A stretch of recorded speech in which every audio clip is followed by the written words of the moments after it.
Today's story took place in the United Kingdom. Kerry Fuller, age 35, along with his children Sam, 12, Rebecca, 8, and Charlotte, 7, went missing from their home near Colford in the Forest of Dean, Gloucestershire, in mid-July 2012. They were reported missing after Thursday, 12 July 2012, when none of them had made contact. The disappearance was reported by Ruth Fuller, Kerry's wife, and the mother of the children. She was deeply worried about her family, with whom she had lost contact. The case quickly attracted public attention, and an extensive search was launched.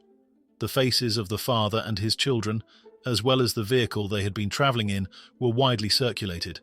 The media provided ongoing updates, but no further information emerged until 16 July 2012. On that day, a man out for a walk spotted a parked car. It was a red Land Rover Freelander, located near the entrance to Poles Coppice, Pontisbury Hill, Shropshire. The man recognised the vehicle from television reports and online sources as the one used by the missing family. He promptly reported this to the police, who responded quickly and arrived at the scene.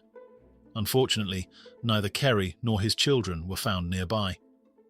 A search of the surrounding area began, a challenging task due to the terrain. The location consists of dense mixed woodland, rolling hills, walking trails, and the remains of disused quarries. It is popular with walkers and nature enthusiasts, but includes steep slopes and difficult-to-access areas. Despite calls and efforts, there was no response. The search continued with officers, tracking dogs, and mountain rescue teams combing both forest paths and the rocky, hazardous sections of the area. Tragically, in a nearby abandoned quarry, the police discovered bodies. Reports stated that the 3 children were found lying close together in the disused quarry, while Kerry Fuller's body was discovered a short distance away at the bottom of a steep drop. The children had suffered wounds inflicted by a sharp instrument. It was determined that the girls were likely unaware of what was happening, as they had not resisted, whereas the eldest son had shielded himself with his hands. Kerry himself had multiple injuries consistent with a fall from a significant height. A knife was found nearby. It was identified as belonging to Kerry, and sadly, he was the perpetrator. All evidence suggested the deaths occurred on the day of the outing, the 12th of July, when Kerry took the children on their trip. But what could have driven a man considered a devoted father to commit such a terrible act? Little is known about Kerry Fuller's early life. He was born in July 1977, one of 3 children. By all accounts, he grew up in a loving, ordinary family living comfortably. They lived in a pleasant house in the Forest of Dean. Kerry's father worked as a biochemist, while his mother was a homemaker who cared for the children. The Fuller children always performed well at school. Like his father, Kerry was interested in the natural sciences, particularly biology, which brought father and son close together. From a young age, Kerry had clear plans for his future. He was intelligent and ambitious. Though not especially popular at school, he had a circle of friends. As a teenager, he avoided parties and never caused trouble. In fact, he was regarded as his parents' pride. At secondary school, he met a girl named Ruth Tocknell, who would later become his wife. Her parents led interesting lives. Her father was an illustrator, and her mother practiced holistic medicine. Ruth had a sister called Joanne. The Tocknell family were open and friendly people, always encouraging their daughters to pursue their passions. There was no pressure to excel academically. For Ruth's parents, the most important things were living authentically, being a good person, and developing one's talents. Ruth herself was such a person, with artistic talent she would go on to cultivate. From the very beginning, there was a strong attraction between Ruth and Kerry. They both dreamed of a peaceful, happy family. Their relationship quickly became intense, and they planned a life together. After finishing school, Kerry enrolled at a university in Yorkshire to study cell biology. This involved relocating, and Ruth joined him. She was not studying at that time, but was developing artistically, painting and sculpting. Later, while studying and after graduating, she made sculptures and painted commissioned portraits to earn some extra money. Thanks to Ruth, Kerry became more sociable, and the couple began attending parties. Unfortunately, it seems they sometimes drank excessively, and when under the influence, they frequently argued. On occasion, Kerry even raised his hand to Ruth. She reportedly tried to end the relationship, but was met with apologies and promises from Kerry that it would never happen again. Ruth forgave him, but the pattern repeated. Kerry became very jealous and possessive when drunk, seeing betrayal everywhere. Ruth could not even look at another man without provoking a quarrel. He feared she might fall in love with someone else and possibly leave him. Perhaps Ruth might have left if not for the fact she became pregnant, and in 2000 their first son Samuel was born. The arrival of their child was meant to bring them closer together, but the opposite occurred. Kerry was still studying, and even though Ruth spent her days at home caring for their son, he continued to suspect her of infidelity. This led to further arguments, and during one, Ruth attempted to call the police. Kerry stopped her, wrapping a telephone cable around her neck. This was the moment Ruth feared for her life, though fortunately Kerry released her grip. After this incident, Ruth decided to take their son and return to her parents' home, wanting no further contact with Kerry. She deliberately moved to a different area, feeling deeply let down by the relationship. Throughout, Ruth supported Kerry in his studies, managed the home and their son, yet was continually accused of betrayal. This was meant to be the end of their relationship, yet the child still connected them. Kerry wanted to maintain contact with his son and naturally hoped for another chance from Ruth. He made every effort to prove to her that he had changed. He visited their son every weekend, brought Ruth flowers, and behaved well. In 2001, he graduated from university and secured a good job as a production line manager at a large food manufacturing company. He also rented a fairly spacious house and asked Ruth, along with their son, to move in with him. He pleaded for one last chance, which she granted. Kerry pressed for marriage, but Ruth was not convinced by the idea. In 2003, their daughter Rebecca was born, and 2 years later Charlotte joined the family. Ruth loved being a mother and adored her children above all else. She took care of the household on a daily basis and even ran a blog where she occasionally shared thoughts about motherhood. She did not reveal many personal details, but expressed reflections on the experience of raising children. Kerry did indeed calm down with his suspicions, and it seemed their relationship had reached a new level. In August 2009, the couple married. At that time, Ruth was very active on social media. She even posted a wedding photo, writing that she unquestionably felt completely his, and he entirely hers. On social media, the Fuller family appeared perfect. There were family pictures, wedding photo shoots, lovely quotes, and heartfelt captions. Moreover, year after year, their fortunes improved. In 2011, they purchased a fairly large semi-detached house in the Forest of Dean, Gloucestershire. Everything seemed to be going perfectly. They quickly settled into their new neighbourhood, and their neighbours liked them very much. The Fullers appeared to be a truly family-oriented couple. They often went on trips together, organised picnics, and held close-knit family gatherings, attended by relatives from both sides. They were an ordinary family, like many others. The Fullers rarely confided their problems to anyone, which most people interpreted as a lack of any troubles. Unfortunately, as is often the case, behind closed doors, a very different reality played out. The truth was that after several years together, Ruth had grown somewhat bored. For the past few years, she had been occupied solely with the home and the children. She loved caring for her family and was deeply devoted, but the children were growing older. They were already attending school, and after finishing her household duties, Ruth found herself with plenty of free time. Increasingly, she began thinking about university, hoping to gain a qualification that would help her find a job. Ruth was also a very sociable person and wanted to go out and meet people. Her husband was still somewhat possessive, but because she stayed at home, he was calmer. In 2011, Ruth started humanities studies, and although she still devoted a great deal of time to her family, this was enough to make her husband feel insecure. In theory, Kerry had no objection to her attending university, but he feared she was meeting other people.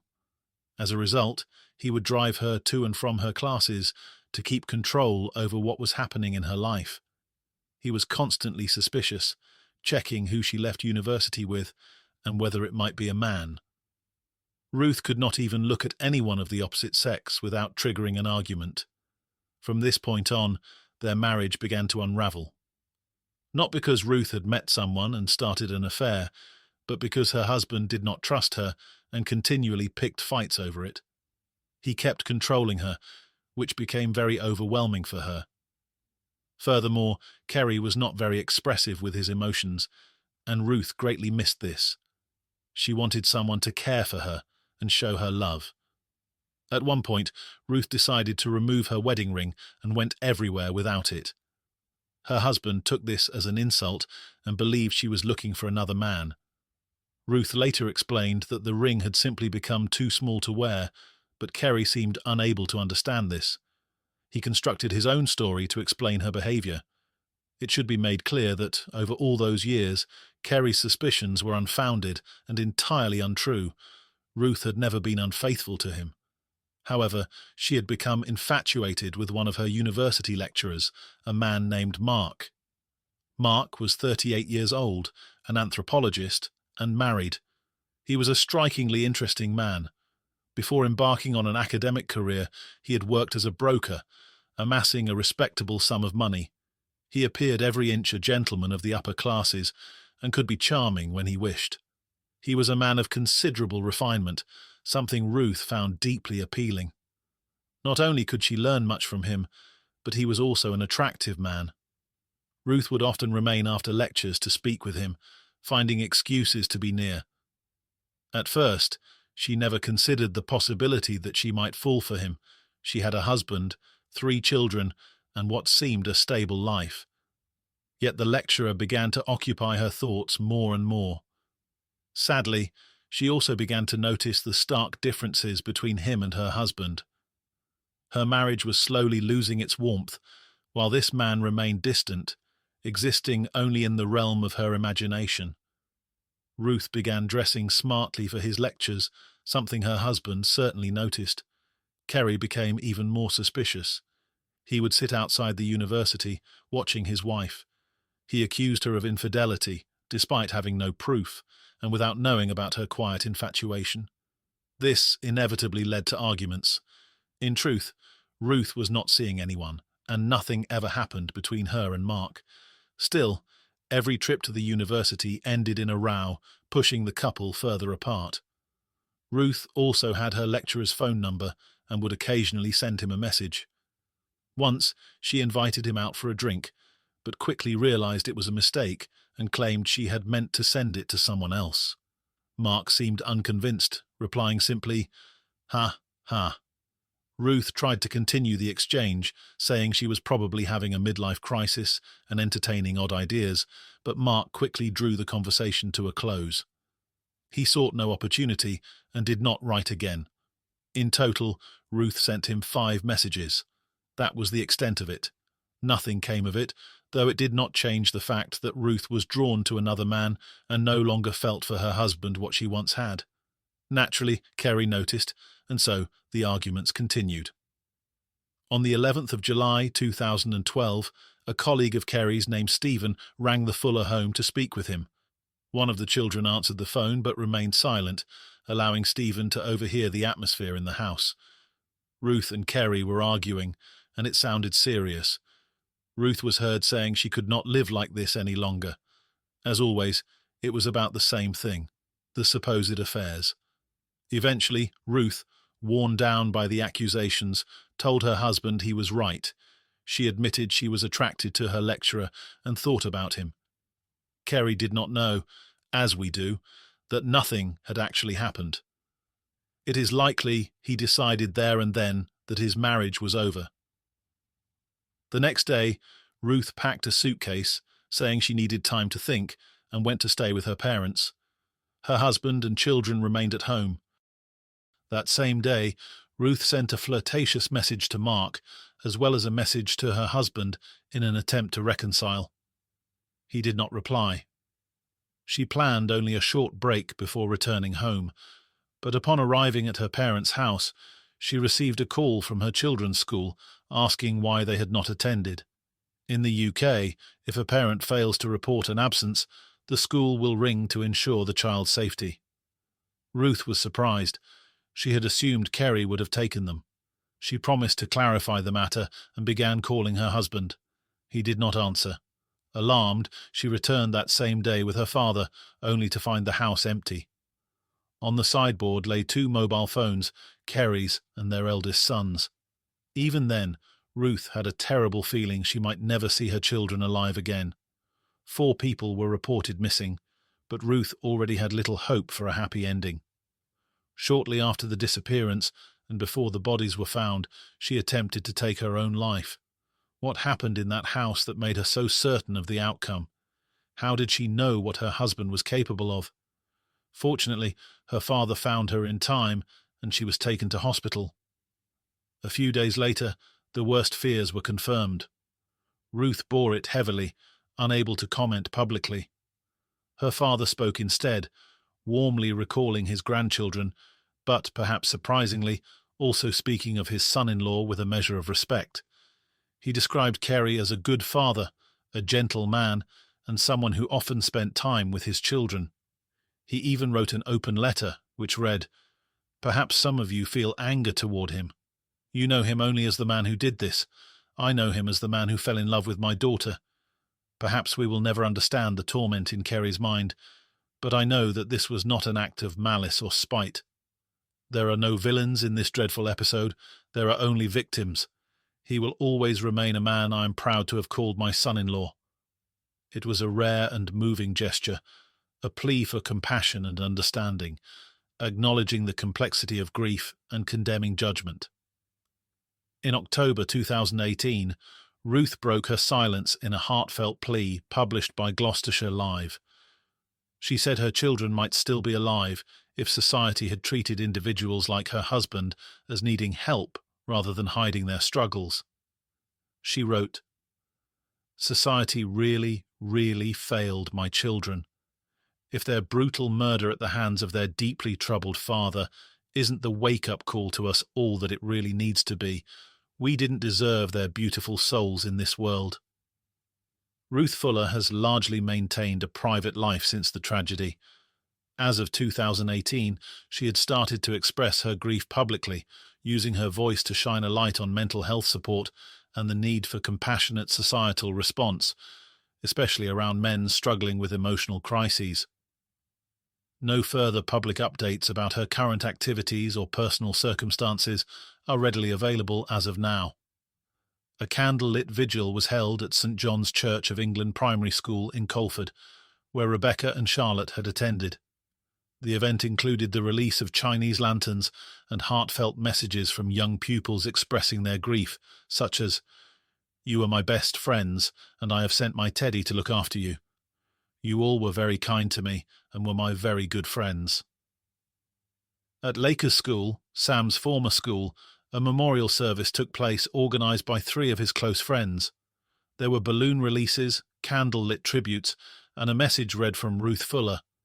"There are so many people I want to thank for their compassion and support, for the parts you played in every smile my children ever had." A bench was placed by the school pond in memory of the 3 siblings, along with a commemorative tree. Proceeds from the event were donated to Winston's Wish and Mind, charities supporting childhood bereavement and mental health, respectively.